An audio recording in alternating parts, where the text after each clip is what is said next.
স্বার্থ নাই। আল্লাহ কয় দুনিয়ার মানুষ তোরা সবাই ফকির, আমি আল্লাহ একা ধনী, তবে আমি শুধু ধনী না, আমি প্রশংসিত ধনী। দুনিয়ার ধনীদের বদনাম আছে না নাই? 5 টাকা দিয়া 50 টাকার এহসান জিতায়, খোটা দেয়, খোটা অমুকে তা আমার টাকায় চলে। আল্লাহ কয় আমি এহসান করি কিন্তু এর বিষয়ে কোনো খোটা দেই না, বরং আমি আল্লাহ এমন কোন রাত নাই আমি আমার বান্দাকে দেওয়ার জন্য দরজা খুলি না। অতিও গভীর হয় রজনী যখন, নীরবে প্রভুর নাম জপিও তখন। প্রভুর করুণা যদি পাইবারে চাও, গভীর রাতে উঠে প্রভুর গুণগান গাও। ও আমার যুবক বাবারা, আমার আল্লাহ প্রতি রাত প্রথম আসমানে আসেন নেওয়ার জন্য না দেওয়ার জন্য? বলেন বলেন, কাকে দিবেন? বান্দাকে। বান্দাকে দেওয়ার জন্য আসেন। কখন আসেন? শেষ রাতে। কোন দিন? প্রতিদিন আসেন দেওয়ার জন্য। তোমার যদি লাগতো তুমি কেন ঘুমাও? আল্লাহ তাআলা বলে আমি বান্দারে এত আদর করে বানাইছি, আমার বান্দার কি প্রয়োজন আমি আল্লাহ পাঠাবার আগে সব দিলাম। আমার বান্দা বান্দির পানির দরকার আগে দিছি ফ্রি, আমার বান্দা বান্দির আলোর দরকার ফ্রি, সূর্য দিয়ে দিলাম, বান্দার বাতাসের প্রয়োজন সব দিয়ে দিলাম। আবারও প্রতি রাতে আমি আসি, আলা মিন মুস্তাগফিরিন ফাগফিরালা, আলা মিন মুস্তারজিকিন ফারজুকা। রে রাতে কে গুনাহ করছো ক্ষমা চা গোপনে গোপনে, কারণ আসমান নীরব, জমিন নীরব, গাছের পাখিরাও ঘুমায়, নদীর মাছও ঘুমায়, ঘরের তোর মা বোন সবাই ঘুমায়। এখন রাস্তা ক্লিয়ার, কেউ শুনবে না। গোপনে সুন্দর করে ওযু বানাইয়া যায় নামাজ বিছাইয়া কলিজা ভরে যদি ডাক দাও ইয়া আল্লাহ, আমি আল্লাহ তো তোর মোহাব্বতের জন্যই প্রথম আসমানে তাজাল্লি দিয়ে দিলাম। চাইতে দেরি আমি আল্লাহ তোকে দিতেও দেরি করব না। কত গভীর রাতে আল্লাহর নবী বলেন আমি রাতের বেলা ঘুমাইয়ে গেলাম এশার নামাজ পড়ে, হঠাৎ আমার কাঁচা ঘুমের মধ্যে কান্নার আওয়াজ আসতেছে, আমার কানের মধ্যে ঘুম ভেঙে গেল। এই রাতে কে কাঁদে আর আমার ঘুম ভাঙলো? নবী বলেন আমি উঠলাম, নজর করে দেখলাম আমার মাথার পিছনেই তো মসজিদে নববী। আমি দেখি ওখানে একজন আল্লাহর বান্দা রাতের গভীরে নামাজে দাঁড়ায় দাঁড়ায় কান্না করে। আমি দরজার কিনারায় অপেক্ষা করি, নামাজ শেষ। আমি ভাবতেছি মনে হয় অন্য কেউ, তাকায় দেখি না না, জান্নাতের 1 নাম্বার সাহাবী আবু বকর নামাজে দাঁড়ায় গভীর রাতে কান্না করে। আমি আবু বকরকে দেখলাম, আবু বকর আমারে দেইখা চমকে উঠলেন, ইয়া রাসূলুল্লাহ এ গভীর রাত আপনি কি ঘুমান নাই? বলে তোমার কান্নায় ঘুম ভেঙে গেল। ও আবু বকর তুমি কাঁদলা কেন? আবু বকর বলেন ইয়া রাসূলুল্লাহ মালিকের আদালতে কেমনে দাঁড়ায়া হিসাব দিব সেই ভয়ে কান্না করতেছিলাম। আমার আল্লাহর আদালতে কেমনে দাঁড়াবো? নবী বলেন কেন? আপনার তো জান্নাতের টিকিট রেডি, 10 জনার প্রথম আপনি। আবু বকর বলেন ইয়া রাসূলুল্লাহ আরে আমি আবু বকরের থেকে টিকিটের পাওয়ার তো নবীদেরটার বেশি, কিন্তু আপনিই তো বয়ান করেছেন হাসরের ময়দানটা ভয়ঙ্কর হবে, জমিনটা পুরা জমিন হবে হাসরের মাঠ, সূর্যটা নিচে চলে আসবে, সূর্যের গরম মাটির জমিন তামা হয়ে যাবে। ওদিকে জাহান্নামের চিৎকারের আওয়াজ, জাহান্নাম চিল্লায় বলবে হে মালিক বেনামাজি গুলো কই, গুনাহগার গুলো আমার পেটের মধ্যে দাও, আমার পেটের মধ্যে ক্ষুধা। নবী আপনিই তো ভয়ঙ্কর হালাতের কথা বলছেন, জাহান্নামের চিৎকারে হাসরের ময়দানটা থরথর করে কেঁপে উঠবে। এমনকি আমার আল্লাহ রাগ হয়ে আওয়াজ দিবেন লিমানিল মুলকুল ইয়াউম লিল্লাহিল ওয়াহিদিল কাহ্হার।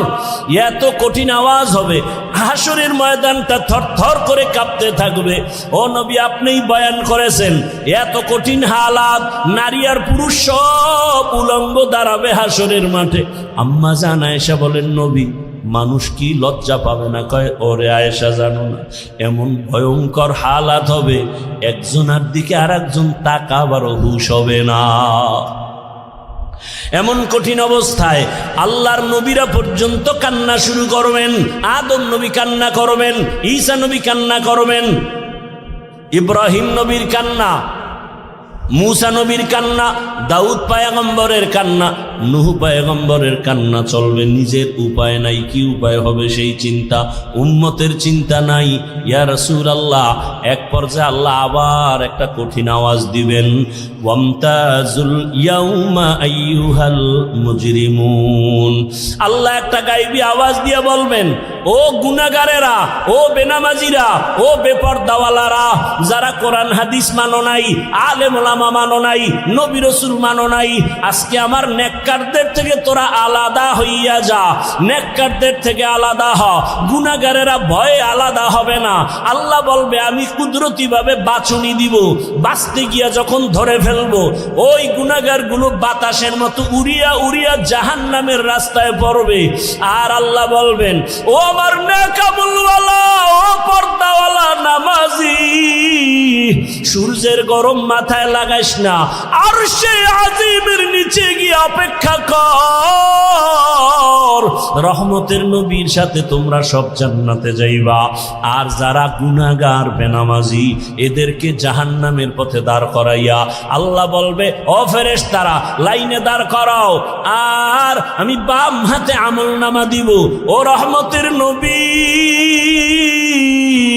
আল্লাহ যদি আমি আবু বকরকে ডাইকা বলে, আবু বকর আমার জান্নাত পাইয়া কি নিয়ে আসছো বলো, আমি যদি বলি আল্লাহ তোমার জান্নাতের মোহাব্বতে তোমাকে পাওয়ার জন্য নামাজ রোজা তেলাওয়াত জিকির নিয়ে আসছি, আল্লাহ যদি বলে আবু বকর আমি যেইভাবে নামাজ চাইছি ওইভাবে হক আদায় করে নামাজ আদায় করো নাই, আমি যেইভাবে রোজা চাইছি ওইভাবে হক আদায় করে তুমি রোজা আদায় করো নাই, তোমার আমল আমার কাছে পছন্দ হয় নাই, সাথে সাথে আমার উপরে জাহান্নামের অর্ডার জারি হয়ে যাবে।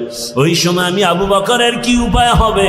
চোখের পানি ছেড়ে কান্না করি, ও পয়গম্বর দোয়া করবেন আল্লাহর আদালতে যেন নাজাতের রাস্তা খুলিয়া যায়। ও আমার যুবক বাবারা, বৃদ্ধ বাবাজিরা, পর্দার আড়ালের মা বোনেরা, আমি যে এত কষ্ট করে আপনাদের যত বয়ান শুনাইছি, আমি একবারও কিন্তু বলি নাই মাদ্রাসায় আসো, স্কুল ছেড়ে দাও, কলেজ ছেড়ে দাও, না, বরং তুমি কলেজে পড়ো, স্কুলে পড়ো, দাবি নাই। তুমি ডাক্তার হও, ইঞ্জিনিয়ার হও, প্রফেসর হও, এসপি হও, ডিসি হও, এমপি মন্ত্রী যাই হও না কেন, অনুরোধ করি বাবা, তোমার মতো কত যুবক স্কুল কলেজে পড়িয়াও নামাজ ছাড়ে না, দাড়ি কাটে না। নিজের বিবেকটাকে জিজ্ঞাসা করো, তোমার কপাল কেন খারাপ, তুমি পারো না কেন? তোমার মতো কত যুবক রাস্তায় গাড়ি চালায়, 5 বেলার নামাজ পড়ে নাই, বলো তুমি কেন পারবা না? তোমার মতো যুবক র্যাব, আর্মি, পুলিশ, বিডিআর এর চাকরি করে নামাজ পড়ে, তুমি কেন পারো না? তোমার মতো যুবক তাকায় দেখো, নদীর মধ্যে মাছ ধরে নামাজ পড়ে, কৃষি কাজ করে নামাজ পড়ে। নিজেকে জিজ্ঞাসা করো, তোমার কপালে কার বরদোয়া লাগছে? মা বাবার, নাকি শিক্ষকের, নাকি উলামায়ে কেরামের? না হয় তোমার মতো যুবক যদি দুনিয়ার সব লাইনে চাকরি করে, ব্যবসা করে, নামাজ পড়ে, তুমি পারো না কেন? ও পর্দার আড়ালের আম্মা জানেরা, আপনার মতো কত মা এই এলাকায় এখনো খুঁজলে পাওয়া যায়, বেপর্দায় চলে না, নামাজ ছাড়ে না, মোবাইলে সময় নষ্ট করে না। ও আম্মা জানেরা, বোনেরা, মনটা কি চায় না একজন আদর্শমান ডাক্তারের মা হয়ে যাবেন? আপনার সন্তানের ব্যবহারে শিক্ষকরাও দোয়া করবে, আপনার সন্তানের আচরণে আলেম ওলামাও দোয়া করবে, আপনার সন্তান ডাক্তারি করবে, নামাজ পড়বে, কোরআন তেলাওয়াত করে আপনাদের জন্য দোয়া করবে। এরে আম্মা জান, যদি এমন চান আপনাকে আদর্শবান হতে হবে। আর জমিনে রহমতের নবীর আদর্শ থেকে সুন্দর আদর্শ আর নাই। ও আল্লাহর বান্দারা, ও আমার যুবক বাবারা, মা বোনেরা, বৃদ্ধ বাবাজিরা, তওবার দরজা খোলা। আল্লাহর কাছে তওবা করেন, সাহায্য চান নামাজের মাধ্যমে, ধৈর্যের মাধ্যমে। আল্লাহকে মনে মনে ডাক দেন, ও যুবক বাবা, জীবনে তো দাড়ি কম কাটো নাই, বেপরদায় কম চলো নাই, এখনো কি তোমার মনের শখ মিটে নাই রে বাবা? কয়দিন আর হায়াত পাইবা জানা নাই, আর কবে গুনাহ থেকে তওবা করবা জানা নাই। অন্তর যদি ভালো হয়, যদি তওবার নিয়ত থাকে, মনে মনে আমার আল্লাহকে ডাকো আর বলো, হে আল্লাহ, জীবনে কত হাতের দ্বারা গুনাহ করলাম, জবানের দ্বারা গুনাহ করেছি, চোখের দ্বারা গুনাহ করেছি। ও আল্লাহ, আমার মতো যুবক জেনারেল লাইনে থাকিয়া যদি নামাজ পড়ে আমি কেন পারবো না?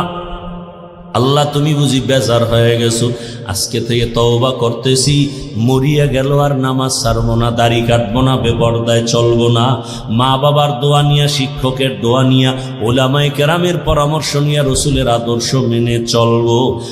আর আলেমদের মোহাব্বত অন্তরে নেও, কারণ এই ওলামায়ে কেরাম তোমার জন্য চোখের পানি ছেড়ে আল্লাহর কাছে দোয়া করে, গোটা উম্মতের হেদায়াতের জন্য দোয়া করে। আরে এত কষ্ট করে লেখাপড়া করে এই মাদ্রাসার সন্তানগুলো, খোঁজ নিয়ে দেখবা রাতের বেলা ঘুমায় না, ভোর রাতে উঠিয়া মাওলার কোরআন তেলাওয়াত করে, নামাজ পড়ে, দোয়া করে।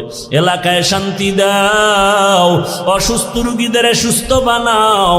ওই উলামায়ে কেরামের দোয়া নিয়ে চলিও রে যুবক। আর উলামায়ে কেরাম যেখানে তৈরি হয়, ওদিকে তোমার অন্তরটা নরম রাখিয়া পারলে সহযোগিতা করিও। আর আল্লাহকে বলিও, আল্লাহ, আলেম হইতে পারি নাই, একজন আলেমের সহযোগী হতে চাই, একটু সহযোগিতাও করিও। আল্লাহর মোহাব্বতে কোরআনওয়ালাদের সহযোগিতা করা, জীবন তোমার দুনিয়াতেও কামিয়াব হবে, পরকালেও কামিয়াব হবে। খবরদার এমন অন্তর যেন না হয় যে কোরআনওয়ালাও হতে পারলা না, কোরআনওয়ালাদের খেদমতেও তুমি আসতে পারলা না, এমন বদনসিব যেন তোমার না হয়। ওয়ালানাবলুওয়ান্নাকুম বিশাইইম মিনাল খাউফি ওয়াল জুই ওয়া নাকসিম মিনাল আমওয়ালি ওয়াল আনফুসি ওয়াস সামারাত وبشر الصابرين।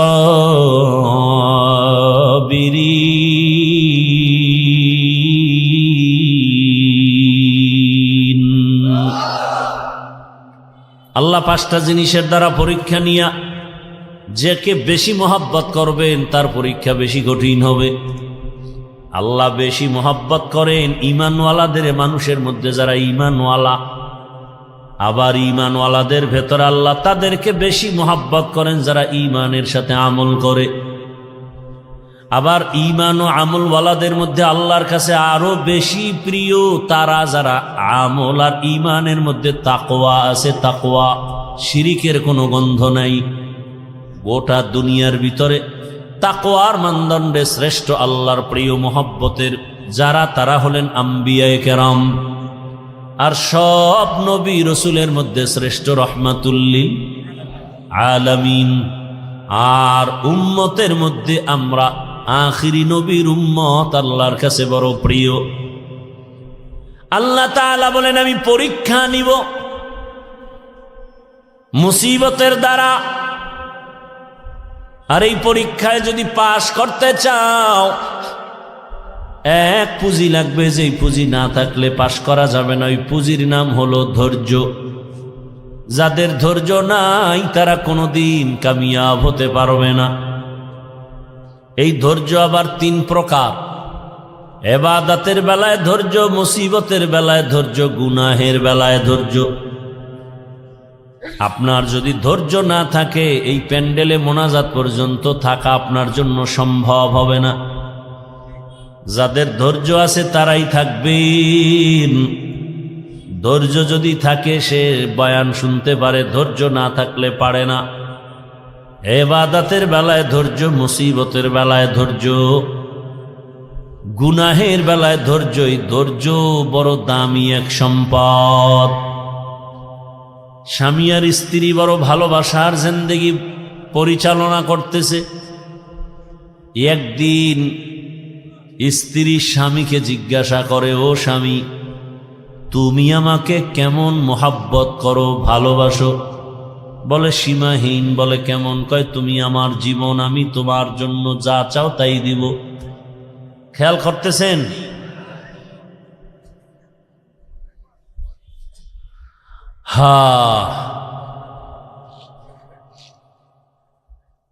স্ত্রী বলে যা চাইব তাই দিবা?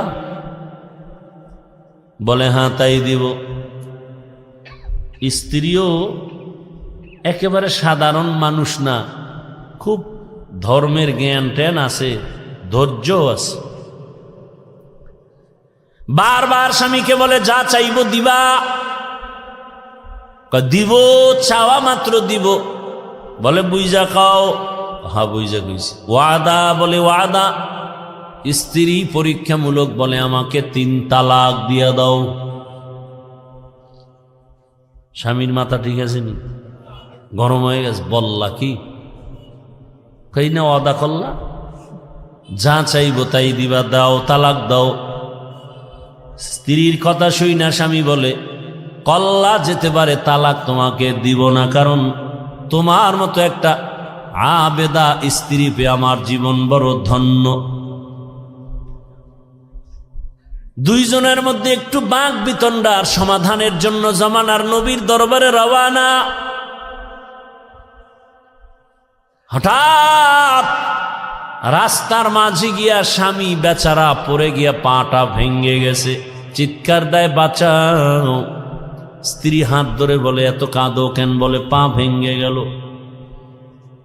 এবার আল্লাহর বান্দি বলে নবীজি দরবারে যাওয়ার প্রয়োজন নাই, চলো আমরা উল্টা বাড়ির পথে চলো। বাড়ির মধ্যে যাইয়া স্ত্রী ডাক দিয়া বলে স্বামী আমারে দয়া করে মাফ করে দেও, আমার কথা আমি উড্ড করে নিলাম, তালাক চাই না। স্বামী ডাক দিয়া কয় বিবি আমার, নুজহাতুল মাজালিস নামক কিতাবে ধৈর্যের বয়ানের মধ্যে ঘটনাটা পাওয়া গেছে। ও বিবি, তালাক চাইলা কেন? আবার তুমি তালাক ফিরাইয়া নিলা কেন? তোমার কথা। বলে শোনো স্বামী, তুমি রসুলের হাদিস কি শুনো নাই? রহমতের নবী বলছেন আল্লাহ যাকে বেশি ভালোবাসবেন মুসিবত দিয়া পরীক্ষা নিবেন। আমি তোমার ঘরে যত বছর সংসার করেছি একটা মুসিবত তোমার ঘরের মধ্যে আমি দেখি নাই। কোনোদিন তুমি মুসিবতে পড়ে আহ শব্দ বলো নাই। আমি বুঝলাম যেখানে মুসিবত নেই সেখানে রহমত নাই, যেখানে রহমত নাই সেখানে আমিও থাকতে চাই না, তালাক চেয়েছ। হঠাৎ রাস্তার মাঝে গিয়ে তুমি পড়ে গেছো, তোমার পা ভেঙ্গে তুমি চোখের পানি ছেড়ে কান্না করেছ। মুসিবত, আমি বুঝতে পেরেছি রহমত নাজিল হয়েছে। মুসিবত আসছে, যেখানে মুসিবত আছে সেখানে রহমত আছে, আর যেখানে রহমত আছে আমিও সেখানে আছি। या इलाही मुझसे मुझको दूर कर, ताकि देखो मुझ में तुझको एक नजर। या इलाही तू मेरा माबूद है, या इलाही तू मेरा माशूक है। আল্লাহ যাকে বেশি ভালোবাসবেন তাকে মুসিবত দিয়া পরীক্ষা নিবেন। অন্য হাদিসের মধ্যে নবী বলেন আদ-দুনিয়া সিজনুল মুমিন ওয়া জান্নাতুল কাফির। দুনিয়াটা মুমিনের জন্য জেলখানা, বেঈমানের জন্য শান্তির জায়গা, বালাখানা। যত শান্তি দুনিয়ায় মুমিন কখনো শান্তি পাবে না, বেঈমান শান্তি পাবে দুনিয়ায়। মরার পরে অশান্তি শুরু হবে, শেষ হবে না। আর মুমিন কষ্ট করবে দুনিয়ায়, মরণ পরে এমন শান্তি শুরু হবে আর কোনোদিন শেষ হবে না। দুনিয়ায় শান্তি, পরকালে কষ্ট বেঈমানের জন্য। দুনিয়ায় কষ্ট, পরকালে শান্তি মুমিনের জন্য। তবে মুমিন যদি আল্লাহর উপরে ভরসা করে, যদি একটু আখেরাতের লাইনে আগাইতে থাকে, দুনিয়ায় বান্দা সম্মান পাবে, বোনাস।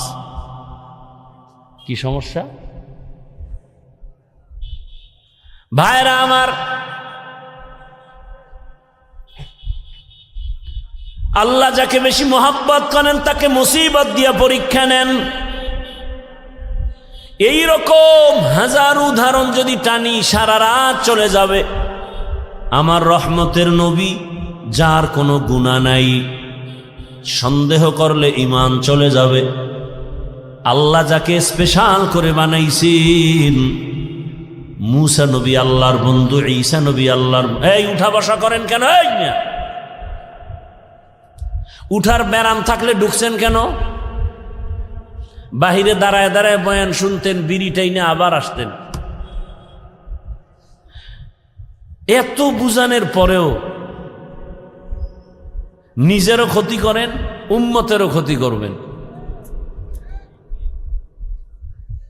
আপনার দীর্ঘ টাইম বসার অভ্যাস না থাকলে আপনি কেন বসেন ভিতরে? আপনি বাহিরে চেয়ার দিয়ে বসে বসে বয়ান শুনেন।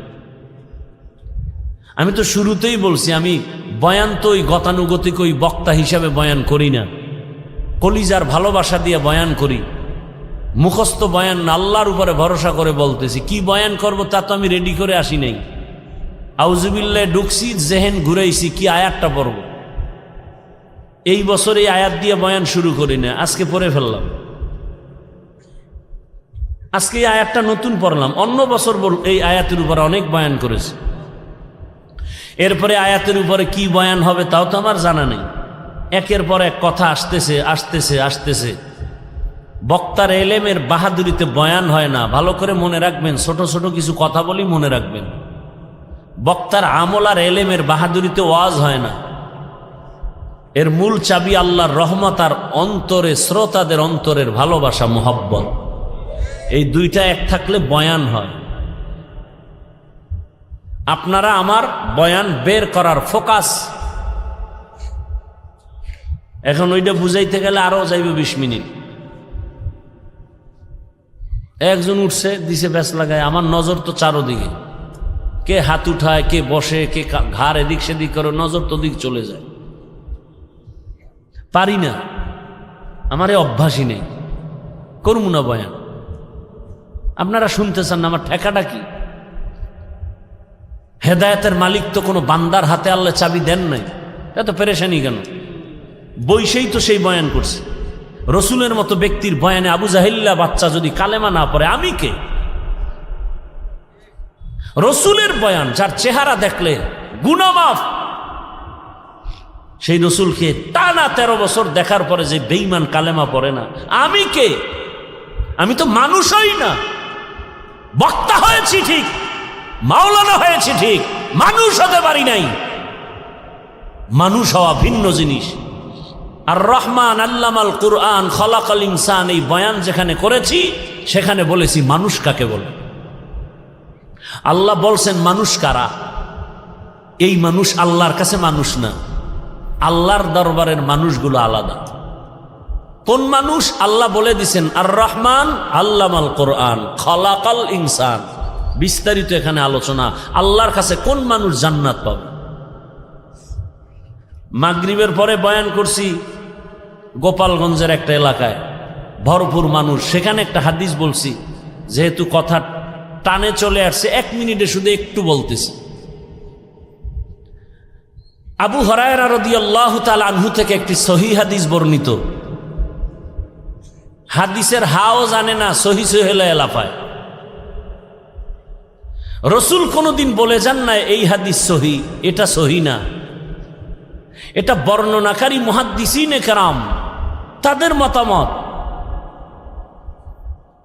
রসুল যদি একটা ছোট্ট বিন্দু কথা বলেন, সেটাও আমার কাছে 7 আসমান 7 জমিন থেকেও দামি। সেই ভালোবাসা থাকতে হবে রসুলের প্রতি। আবু হুরায়রা বলেন, কিয়ামতের দিন 3 জন ব্যক্তি সবার আগে জাহান্নামে ঢুকবে। সবার আগে 3 জন। 3 জন মানে 3 দল। কয় দল? কিন্তু ব্যক্তি হিসাবে উল্লেখ 3 জন। কেমন 3 জন? দুনিয়ার সব জ্ঞানীরা বলবে এরা 3 জন জান্নাত যাবে বিনা হিসাবে, কিন্তু আবু হুরায়রা বলেন, রসুল বলেছেন তিনজন সবার আগে জাহান্নামে ঢুকবে। আবু হুরায়রা এই হাদিসটা বলতে গিয়া একজন সাহাবীকে শুনাইতে গিয়া 3 বার বেহুশ হয়ে গেছেন। কয়বার? 3 বার বেহুশ হয়ে গেছেন। সেই 3 ব্যক্তিকে দুনিয়ার জ্ঞানীরা বলে তারা বিনা হিসাবে জান্নাতি, আর আল্লাহ বলবে শিকল লাগায় জাহান্নামে ঢুকা। এর মধ্যে প্রথম ব্যক্তি যুদ্ধের ময়দানের গলা কাটা শহীদ, যে ইসলামের ময়দানে কাফেরের মোকাবেলায় যুদ্ধ করে শহীদ, আল্লাহ তাকে বলবে রে জাহান্নামে ঢুকা। দ্বিতীয় আমার মতো মাওলানা, আল্লাহ বলবে এই মাওলানা দিকে, দুনিয়ার মানুষ তোর বয়ান শুনছে, তোরে এলেম দিছিলাম, কি করছো? আল্লাহ যে ওয়াজ করছি, দাওয়াত দিছি, মানুষ তো তাই জানে, আমি তো ভিতরেরটা জানি।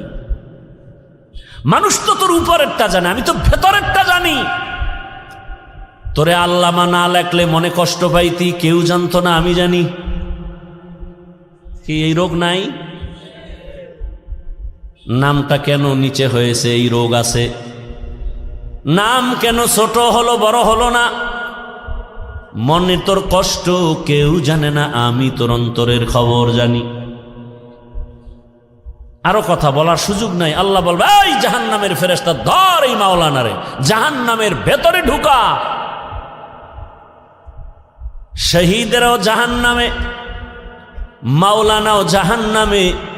3 নম্বর ব্যক্তি হবে যারা মাদ্রাসা মসজিদে দান সৎকা করে, কইবে ধর এই বহু ফকিন্নির মাঝে তোরে টাকাওয়ালা বানাইছি, করছো কি? আল্লাহ মাদ্রাসা মসজিদ কেন করছো? কয় দিনের জন্য। হ্যাঁ, মানুষ জানে দিনের জন্য, কিন্তু আমি ভিতরেরটা জানি।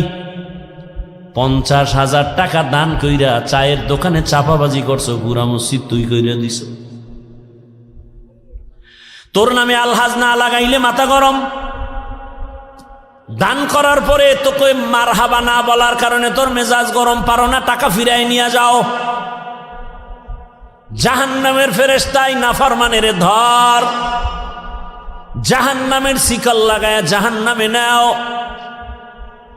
ও আমার প্রিয় বাবারা, যুবক, পর্দার আড়ালের মা বোনেরা, বৃদ্ধ বাবাজিরা, শহীদের হালাত যদি এমন হয়, মাওলানাদের হালাত যদি এমন হয়, মাদ্রাসা মসজিদ করনেওয়ালা দানবীরের হালাত যদি এমন হয়, একটু একটা মিনিট চিন্তা করেন আপনার আমার উপায় কি হবে।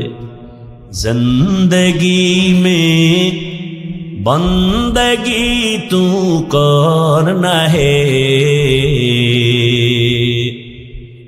जिंदगी में बंदगी तू करना है, जिंदगी बे बंदगी शर्मिंदा है, जिंदगी बे बंदगी शर्मिंदा है। दुनिया में हो दुनिया का तलबगार न हो, बाजार से गुजर हो खरीदार न हो। ये दुनिया एक मिसले कागज फूल है, ये दुनिया एक मिसले कागज फूल है, जिंदगी में बंदगी तू करना है, जिंदगी बे बंदगी शर्मिंदा है, जिंदगी बे बंदगी शर्मिंदा है। जिंदगी में बंदगी कुन बंदगी, बंदगी बे जिंदगी शर्मिंदगी। ভাইরা আমার, বলার সময় কই আল্লাহ তাআলা বলেন, আমি চাই না আমার আদরের কোনো বান্দা বান্দি জাহান্নামে যাবে। আল্লাহ কখনোই চান না কেউ জাহান্নামে যাবে। আল্লাহ চান না হিন্দুরা জাহান্নামে যাক, খ্রিস্টানেরা জাহান্নামে যাক, ইহুদিরা জাহান্নামে যাক, আল্লাহ মোটেই চান না। বলে তার প্রমাণ, আল্লাহ বলেন আমি সব সময় তওবার দরজা খুলে রাখছি। আয় কুল ইয়া ইবাদিয়াল্লাযীনা আসরাফু আলা আনফুসিহিম লা তাকনাতু মির রাহমাতিল্লাহ ইন্নাল্লাহা ইয়াগফিরুয যুনুবা জামিআ ইন্নাহু হুয়াল গফুরুর রহিম।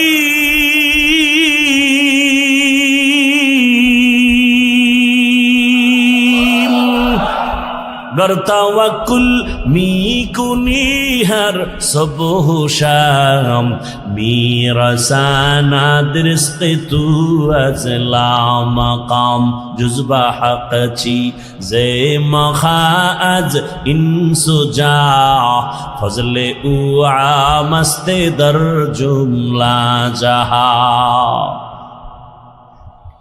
আল্লাহ বলেন, ও আমার প্রিয় বান্দা বান্দিরা, আয় আমার দরজা খোলা। কি পরিমাণ গুনাহ করেছো?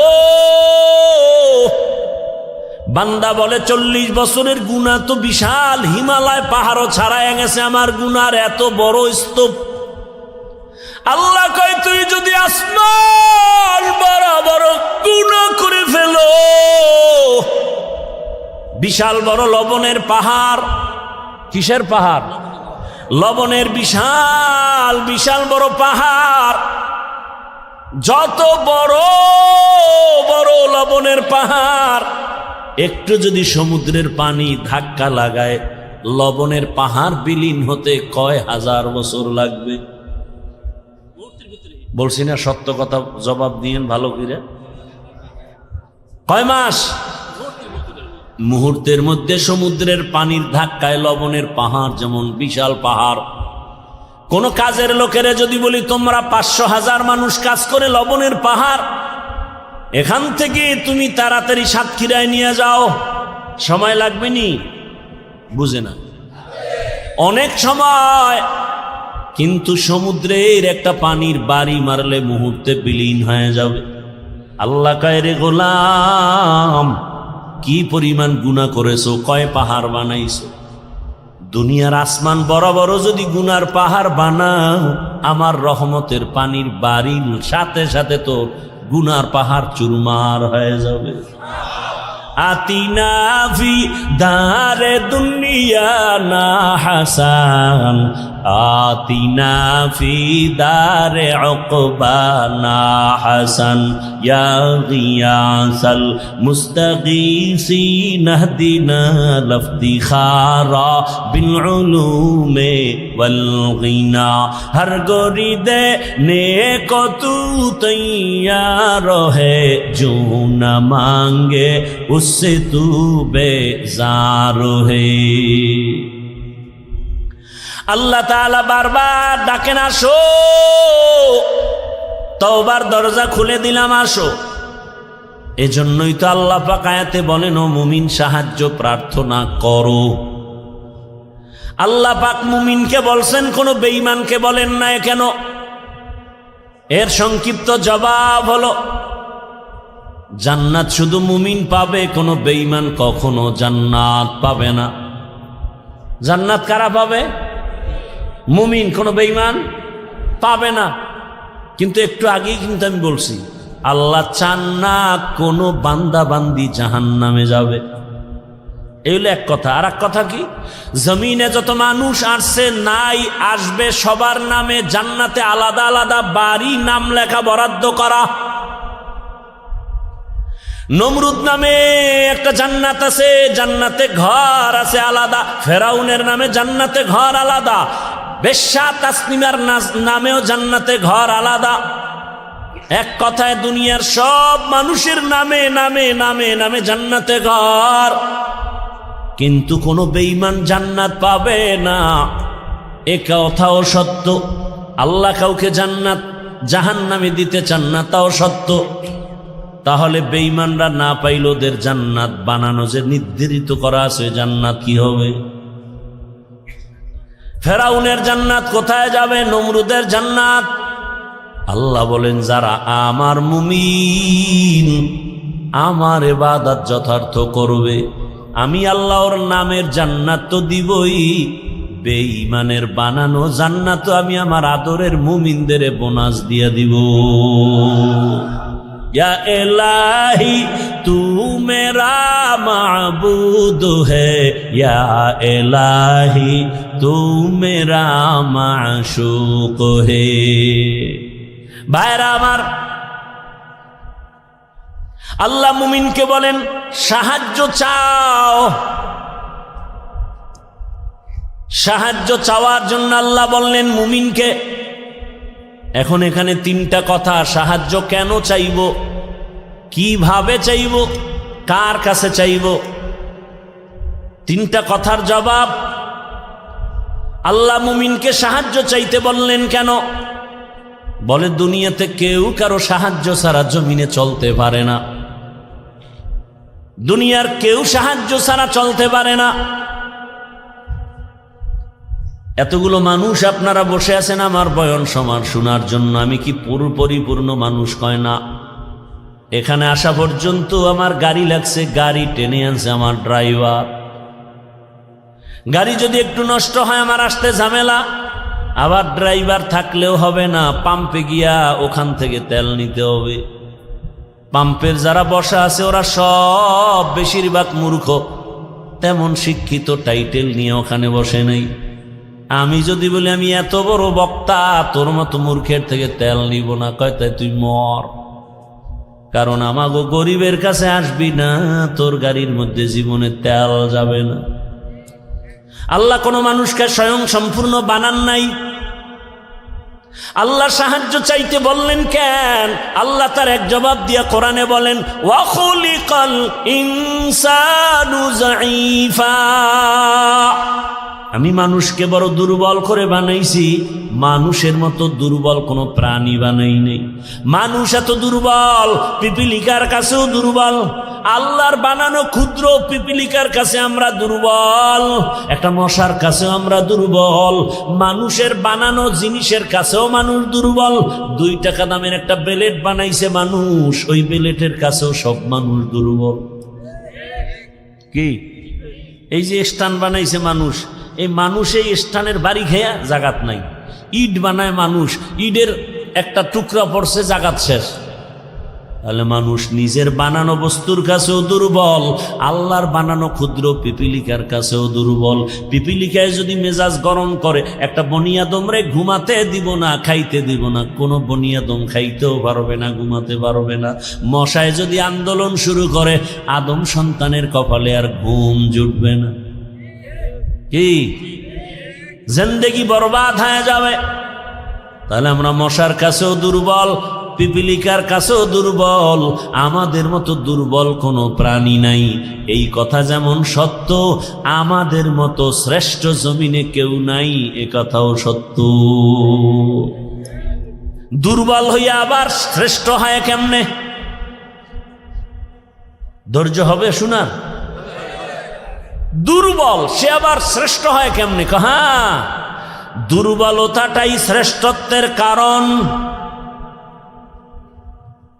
যেমন আপনাদের ঘরের মধ্যে শিশু বাচ্চা আছে, আবার বড় ছেলে মেয়েও আছে। ভালো করে বুঝেন, ঘরের মধ্যে আপনার শিশু বাচ্চা অনেক দুর্বল, হাঁটতেও ভালো করে পারে না। খেয়াল করে দেখবেন 8 বছর পরে বাবা আসছে বাড়িতে বিদেশ থেকে, বা ঢাকার থেকে আসছে 1 বছর পর গ্রাম এলাকায়,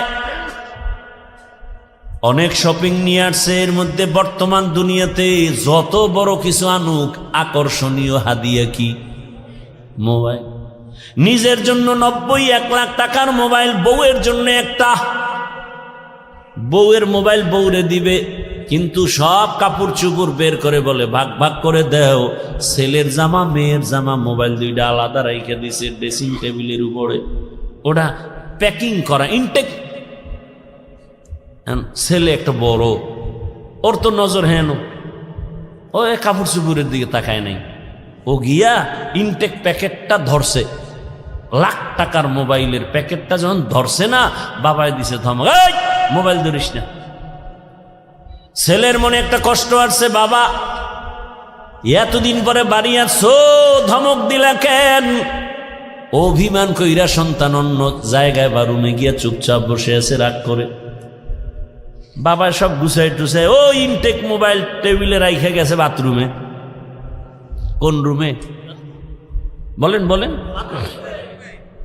আমরা বাথরুম শিক্ষিত ভদ্র যারা, এরা বাথরুম কয় না, কি কয়? ওয়াশরুম। ওয়াশ কয়নি? বাথরুমে ওয়াশ করা চূড়ান্তভাবে উচিত না, কারণ বাথরুম হলো জিন শয়তানের আড্ডাখানা। বাথরুম কখনো ওয়াশরুম হতে পারে না।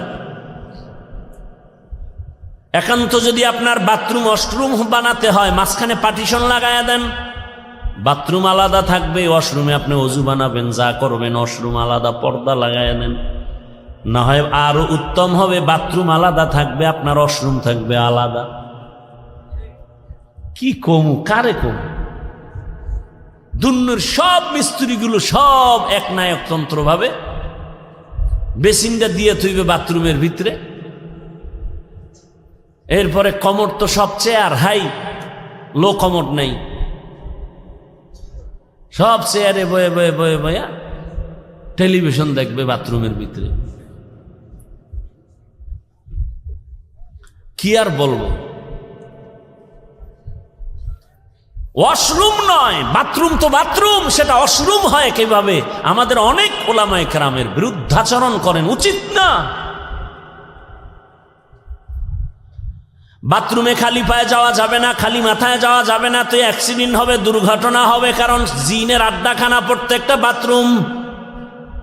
খুব খেয়াল করিয়েন, ওলামায়ে কেরাম থাকলে ভুল হলে ধরায় দিয়েন, জায়গায় দাঁড়ায় যাবেন।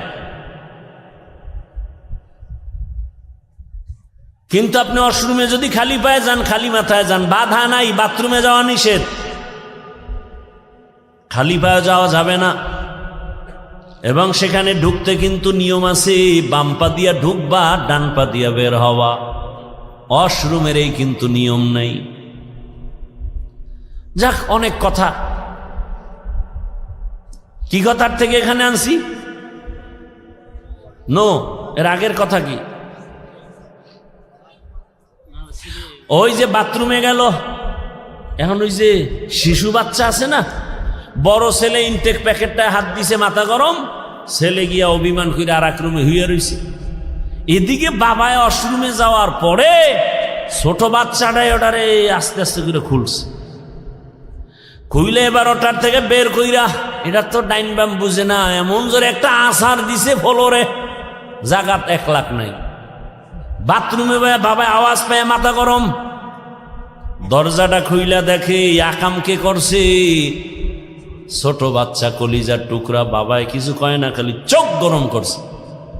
বাচ্চাটা বাবার চোখের দিকে তাকায় কান্দে দিছে, চুম্বুকের মতো আকর্ষণ। বাবায় হাত বাড়ায় কোলেটাই না, আব্বু কাঁদিস না, তোরে কিছু বলি নাই।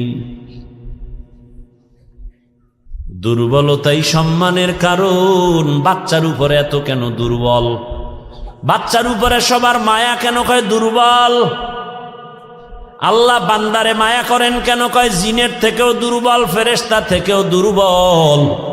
আল্লাহ বলেন এই দুর্বলতা আমি মর্যাদা বাড়ায় দিছি। আবার পুরুষের মধ্যে, মানুষের মধ্যে নারীরা দুর্বল, এজন্য পুরুষের থেকে নারীর সম্মান বেশি। নারীরা দুর্বল, এজন্য তাদের মর্যাদা বেশি। এরা চাইলেই জুমায় যেতে পারবে না, চাইলেই ঈদগাহে যেতে পারবে না, চাইলেই যুদ্ধের ময়দানে যেতে পারবে না। আল্লাহ কায়না দুর্বল। ও নবী জানায়া দেন, আমার বান্দি যারা জুমায় যেতে পারবে না, রৌদ্রের তাপ সইতে পারে না, এদের শরীর বড় নরম, এরা বাহিরের কষ্ট সহ্য করতে পারবে না, জানায়া দেন তোমরা ঘরে থাইকা জোহরের নামাজ আদায় করো। পুরুষেরা জুমায় গিয়া যা পাবে তুমি ঘরে বৈশা সেই সওয়াব পেয়ে যাবা। পুরুষেরা জানাজায় গিয়া যা পাবে, আম্মাজান ঘরের মধ্যে আপনি তাই সওয়াব পাবেন। পুরুষেরা যুদ্ধে গিয়া শহীদ হবে, আর আপনার শহীদ বাচ্চা প্রসবকালে যদি মা দুনিয়া থেকে বিদায় নেয়, আল্লাহ কয় নবী জানায় দেন আমি তাকেও শহীদের মর্যাদা দান করব। যত দুর্বল সম্মান বেড়ে গেল। ও মানুষ তুই বড় দুর্বল। বলে এবার দুর্বল তো এক লাইনে বললাম, আর এক লাইন মেধার বেলায় তুই দুর্বল, খানার বেলায় দুর্বল, ঘুমের বেলায় দুর্বল। দুনিয়াতে বড় বড় খাদক আছে, নীল তিমি আছে, বড় বড় সাগরের মধ্যে নীল তিমি। এক একটা নীল তিমির প্রতিদিনের খাদ্য তালিকা 1000 কেজি চিংড়ি মাছ। কি বলবেন নাউজুবিল্লাহ, সুবহানাল্লাহ। না সারাদিন বিড়িটা নেই, সুবহানাল্লাহ, তো সময় লাগবে। আল্লাহ হেদায়াত দান করুন। পৃথিবীতে একটা পাহাড় আছে কোহে কাফ, ওই পাহাড়ে একটা প্রাণী বসবাস করত, নাম হলো সিমর্গ। এই প্রাণীটার প্রতিদিনের খাদ্য তালিকা 40টা মোটা তাজা হাতি। বাদ দেন, ঢাকায় যান চিড়িয়াখানায়, ওখানে বাঘের খানা কত? বাঘের প্রতিদিনের খাদ্য তালিকায় লেখা 17 কেজি গোশত প্রতিদিন একটা বাঘের খাদ্য। আপনাকে এই থানায় কেউ পারবে 3 বেলায় 17 কেজি গোশত মারতে পারবে? না পারলেও কয় হুজুর ধাক্কা ধাক্কিটা চলে খাওয়ার জন্য। ডাক্তার বলছে মিষ্টি খাবি না হারাম মরবি। হে সবে বরাতে মসজিদে গেছে মিষ্টি খাওয়ার জন্য, খাইতেই হবে। ডাক্তারের মানা নাই, আবার বাচ্চা একটা লগে লয়ে গেছে। নিছো ভালো কথা, তোমার বন্টনে একটা প্যাকেট, সে বাচ্চারটাও নিছে, এবার ভাগ দিয়ে আর একটা প্যাকেটের জন্য হাত দিছে। আরেকজনে পিছন দিয়ে দেখে যে আমি একটাই ভাই নো, 2টা নেওয়ার পরে আরেকটা টানে, ওর হাতেরটা ধরে টান দিছে, লাগছে দুইজনে কিলাকিলি। কিলাকিলিতে প্যাকেট সব পায়ের তলে ভর্তা। শেষ পর্যন্ত চাইয়ে দেখে এই কিলাকিলির মধ্যে মসজিদে কেউ নাই, ওরা 2জন সারা। মসজিদ থেকে বাইরে রাখা মিষ্টিও গেছে, জিন্দেগি বরবাদ, এই মসজিদে আমুনা, মিষ্টির প্যাকেট ঠিক মতো পাইলাম না কেন? এর নাম নফসে খাওয়ামা। নফস 3 প্রকার, আর বাঙালির একটা নফস বেশি আছে, এটার নাম খাওয়ামা। এটা শুধু খানা চায়। আর এমনি আল্লাহর ভাষায়, ইসলামের পরিভাষায় নফস 3 প্রকার, আম্মারা, লাওয়ামা, মুতমাইন্না। আর বাঙালির আর একটা বেশি। আল্লাহ হেদায়াত দান করুন। একজনে বলে রাস্তা দিয়ে রওনা হয়েছে, তো আর এক ভদ্রলোক আল্লাহ ভক্ত, সে মেহমান ছাড়া খানা খায় না। তা আজকে আরে পাইয়া লাইছে, ভাই মেহমান আনলেই বরকত, ঘরে আসলেই বরকত, রসুলের হাদিস। এখন সেই সময়ের খাদ্য বড় প্রধান রুটি। মেহমান আসছে তো একটু গোশতের আয়োজন করি, তো রুটি আইনা দিয়া গোশত আনিয়ে দেখে যে রুটি খাইয়া লাইছে মাঝখানে। কি করবো, ওদিকে রুটি বাজতে দেরি, গোশত আনতে দেরি, বা গোশত দিয়ে আবার রুটি আনতে গেছে, রুটি বানাইয়া রেডি করে আনতে আনতে গোশত নাই। এইভাবে 10 বার আপ ডাউন করণে কি পরিমাণ রুটি ভিতরে ঢুকছে, ওদিকে পাতিল খালি।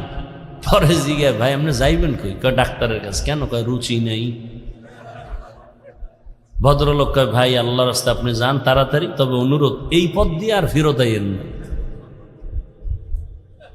গরতাওয়াকুল মিকুনিহার সবহশাম মিরাসানাত রিজকে তু আজলা মাকাম। কত রাত ঘুম মারলেন? আল্লাহর দিনের জন্য একটু ঘুম কমাবেন, একটু কম ঘুম হবে। এতটুকু ধৈর্য হচ্ছে না, আমিও ছেড়ে দিব, অনেক দূরে যেতে হবে। আর 10 মিনিটে আমি শেষ করবো ইনশাআল্লাহ। ধৈর্য হবে না আগেই দোয়া করে দিব? আলোচনা করলে আমার আরো অনেক আলোচনা আছে শুধু আয়াতের উপর। আপনাদের ধৈর্য হচ্ছে না, আর আমারও হয় না। কত আর আল্লাহর দেওয়া বাঁশি আর কত বাজবে? ওগো নবীর উম্মতেরা,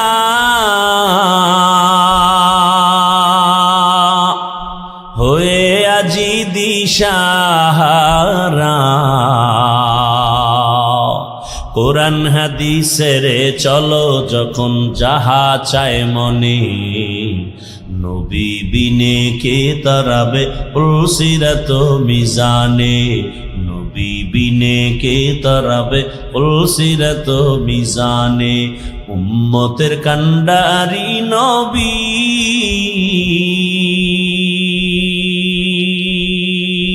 কাঁদছেন উম্মতের লাগি,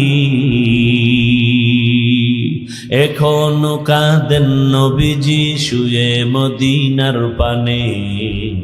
নবী বিনে কে তারাবে পুলসিরাত মিজানে, নবী বিনে কে তারাবে পুলসিরাত মিজানে। ও আমার কলিজার যুবক বাবারা, ও বৃদ্ধ বাবাজি, পর্দার আড়ালের মা বোনেরা, আল্লাহ তো দুর্বল করে বানিয়েছেন, কিন্তু মর্যাদা সবার উপরে দিয়েছেন। মানুষের মতো দামি কেউ নাই।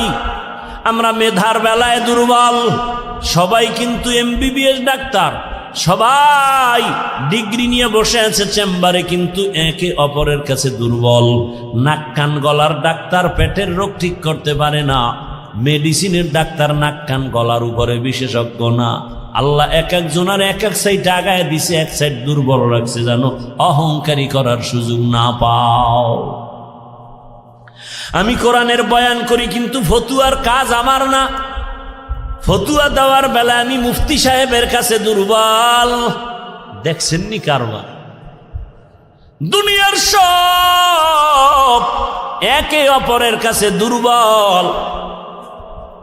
আল্লাহ এত দুর্বলতা দিয়ে বানাইলেন, এদিকে দুনিয়ার জমিনে যে আমি জান্নাতের পথে আগাবো, দুনিয়ার জমিনটাও বড় ভেজালওয়ালা দুর্বল। চতুর্দিকে গুনা গুনা আগাইতে পারি না। আবার আমার পেছনে 3 দল শয়তান আমারে আটকানোর চেষ্টা করে, মানুষ শয়তান, জিন শয়তান, নফস শয়তান। এত কিছুর মধ্যে আমি কিভাবে আগাবো?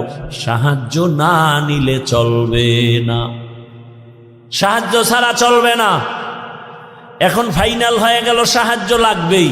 এ কথা আমরা ফাইনাল, ঠিক নাকি? আপনি পারবেন সাহায্য ছাড়া?